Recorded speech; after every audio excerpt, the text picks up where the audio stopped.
it's Ivy Slater, and you're listening to Her Success Story podcast, a show where gutsy businesswomen share their success journey. Hi, this is Ivy Slater. Welcome to today's episode of Her Success Story. Today, I'm really thrilled to have an unusual guest. Why? Because we do interview a lot of women, and we have one of those exceptional men that's joining us today. David Grossman is the CEO of Immortal, Oceans, and PanaSea, an agricultural, David, I don't even know what to call this, an agricultural it's kind of a little bit of a business, a little bit of a nonprofit. So I'm going to even stop talking about you and have you help me introduce you, because what you're doing and what you've done as an entrepreneur, as a business owner, as a business leader, from a global perspective, is incredibly inspiring. And that's why I was thrilled to have you on Her Success Story today. Thanks so much, Ivy. It's a pleasure to be with you. So let's start by first let's introduce these companies, and then we're going to go back a little bit. We usually say, okay, give me your backstory. But before we go to the backstory, let's talk about PanaSea and the companies you're building right now. Absolutely. So PanaSea is a sustainable aquaculture company, a platform. We are the first aquaculture company that's producing sea cucumbers in the Western Hemisphere. Okay, let's interrupt. I'm going to ask a lot of questions here. What's an aquaculture company, and what is a sea cucumber? let's because a lot of people don't know this background. So, David, give us a little background here. What is an aquaculture company, and then what is a sea cucumber, and how do you create a business, let alone potentially a future nonprofit out of it? Absolutely. So an aquaculture company is simply a venture that is using nature and biology and science to produce whatever the organism is. In our case, it's sea cucumbers, using genetics and broodstock, so that we are not actually fishing. We're not going into the ocean or into freshwater areas to pull out resources that are already stretched very thin. And we are actually, in this case, repopulating and producing a sustainable sea cucumber that is desperately needed, because virtually all of them are gone from nature. And we're doing Okay, so what is a sea cucumber, and why do we need them? What do they do for us, and what can we do with this? So sea cucumbers are echinoderms. They're over 400 million years old. They are part of the same family as sea stars, sea urchins. Okay. They're some of the oldest complex life forms on Earth, and we need them for a number of very essential reasons. For the ecosystem, they are the ocean's best resource for protecting coral reefs. So for stopping, which is huge right now, from bleaching. Yeah. So this is a huge and a global situation. Wherever you see coral or reef or seagrass, you should be seeing sea cucumbers. There's over 2,000 species. You can find them under the North Pole. You can find them at the bottom of the Mariana Trench. Because they're a delicacy in China, and they have been for over 5,000 years. They've always been in demand, but in the last 20 years, they've been overfished almost to the point of extinction, because they don't really swim away. They get confused with, are they vegan? Are they vegetarian? No, they are in fact animals, but they're very, very simple life forms. But they keep the seagrass very clean so that it can photosynthesize better and be a better carbon sink and not erode. And they help coral fight off coral bleaching. They also help with mangroves. And as some of the oldest organisms on Earth that really haven't gone through much evolution, because if it ain't broke, don't fix it. Don't They fix it. they have amazing abilities for not getting cancer. They have amazing immune systems for regenerating.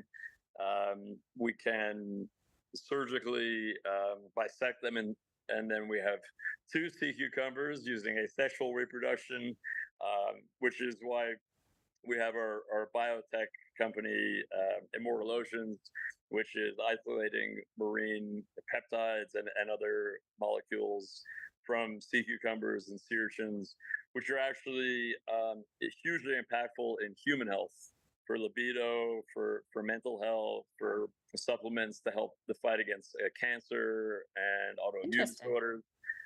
Because these are just some of the oldest tools in the toolkit that we kind of forgot how to use. This is true of Eastern medicine. Exactly. Yes. Yes. In this case, this is a very, very ancient medicine technologies that we have been able to use new advanced Western technologies that just actually right now we're running some new species through a nuclear magnetic resonance machine in Mexico City to identify some new molecules that we think are going to be really amazing in the fight against cancer. So we're bringing old ancient Eastern medicine and some of the And oldest. bringing it forward into current day life. Exactly. So let me ask you this.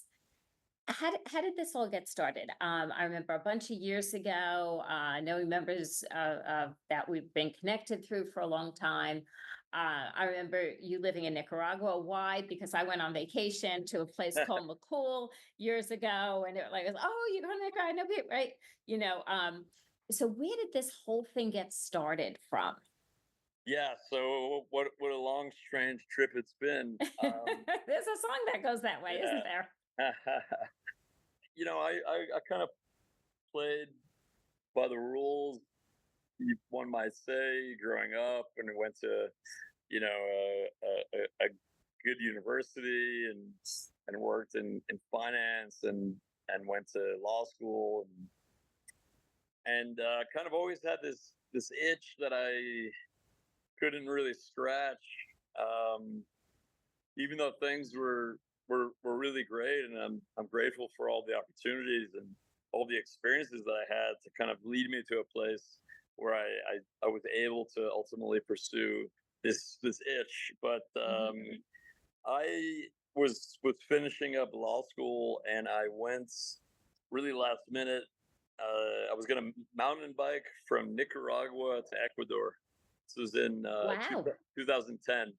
Now that is Yeah, I was ambitious. doing a lot of triathlons and kind of long distance biking at that time, surfing and biking, and just a little adventure. There's no intention to go and hang a shingle down in Nicaragua or Central America. But in any case, I found on this trip, which, by the way, I did not make it even out of Nicaragua, because I fell in love with this country, and really found a sense of satisfaction and purpose there. Yeah. I Yeah. found really, really good waves.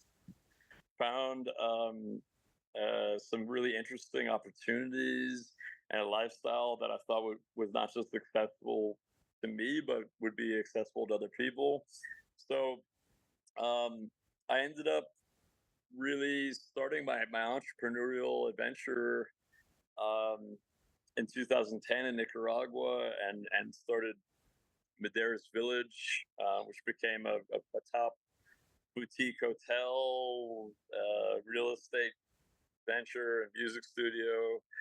And then that turned into Madeiras Collective, which was a couple hundred person furniture factory, which did a lot of, all the WeWorks and Marriott's and Four Seasons. And these were, by the way, I have no background in any of these things, so it wasn't sort of I was none of going to this. say, None of this was so easier. background in finance, and then you went to law school, and yes, and And but essentially, it's this was all rooted in finding a sense of purpose and kind of a core ethos, which resonated with me.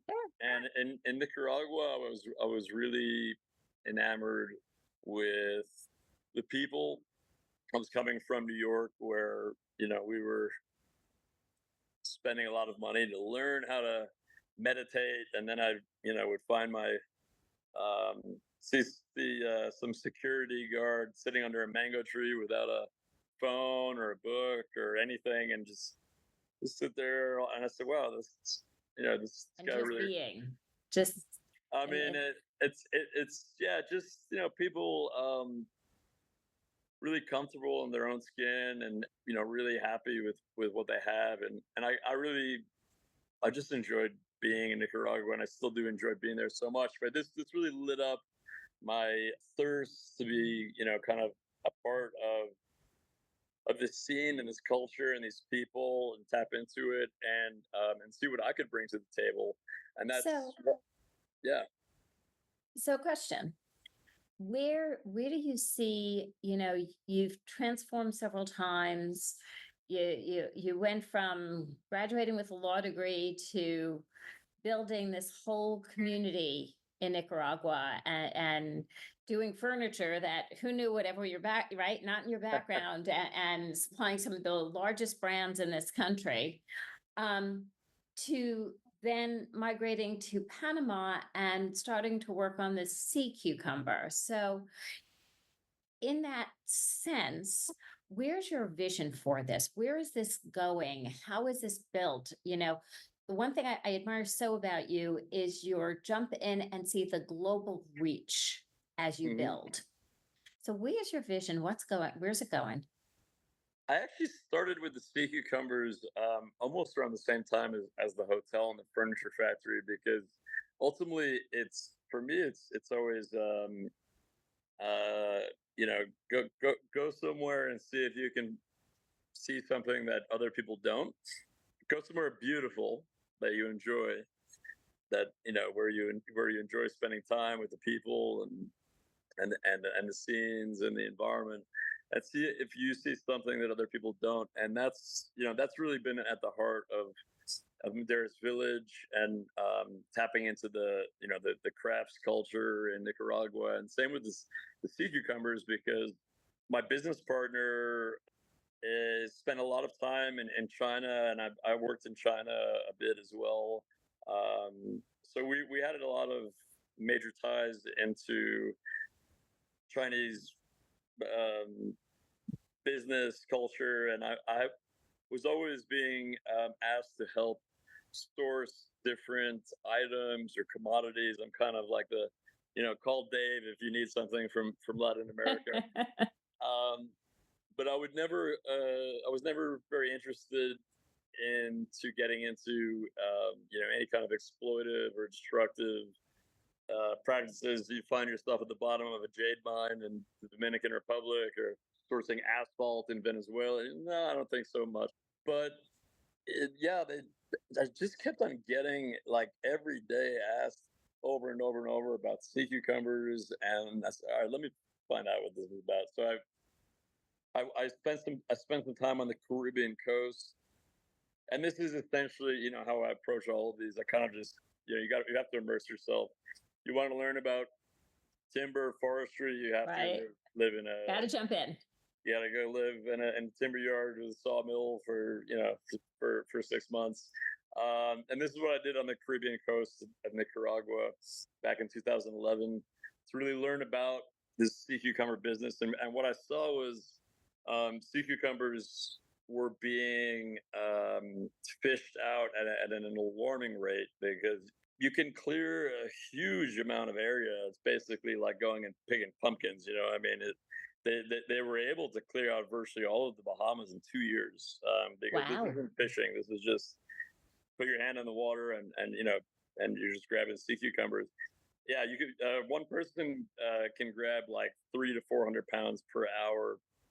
So it's quite fast how quickly they can be completely decimated.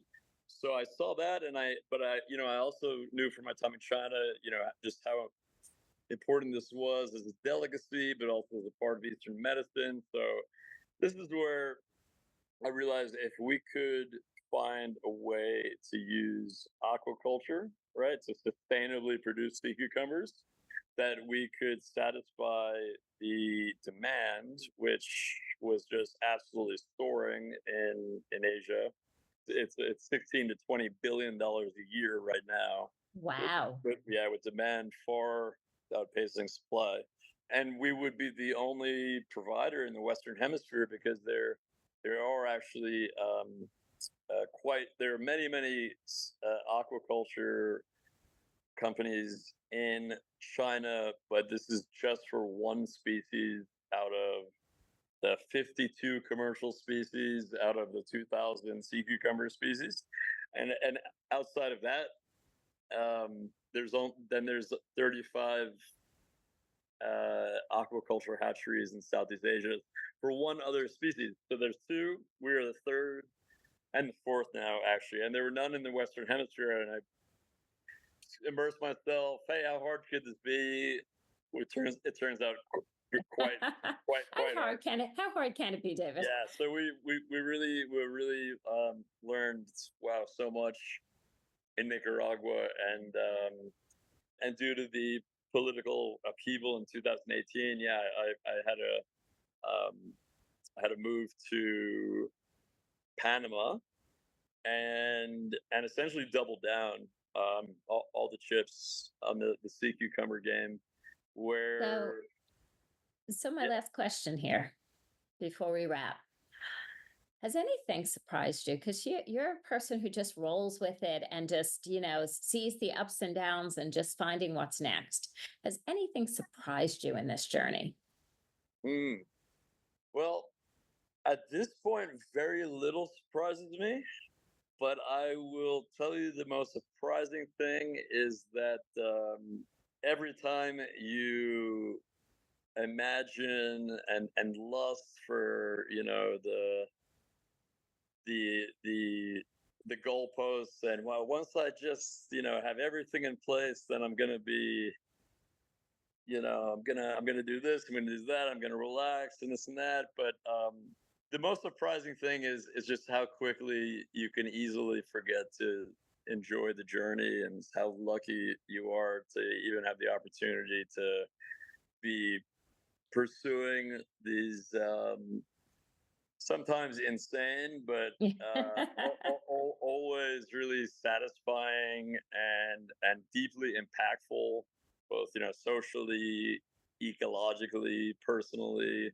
You leave a trail of imprints on many people's lives, and that's probably the most surprising thing for me at the end of the day, is just how salient this impact is on everybody who's been a part of the journey, because it's not every day that get involved in these communities in the jungle, or working with craftspeople in Masaya, Nicaragua for WeWork, or working in very isolated parts of the Caribbean and Nicaragua, or other places with lovely people that don't have a dollar in their pocket, but they've got a big smile on their face, and it's contagious. Once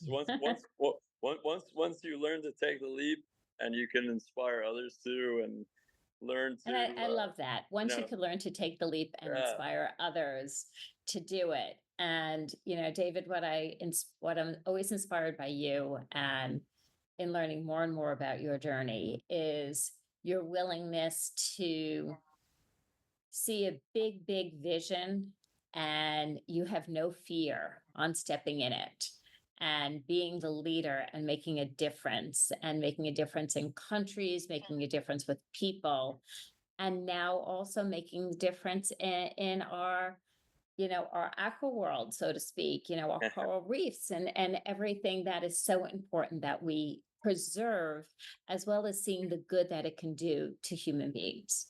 So, David Absolutely. Grossman, thank you for joining me here today on Her Success Story. Thanks, Ivy. Thanks so And, much. and listeners, if this was helpful, if it was interesting, share it forward with somebody.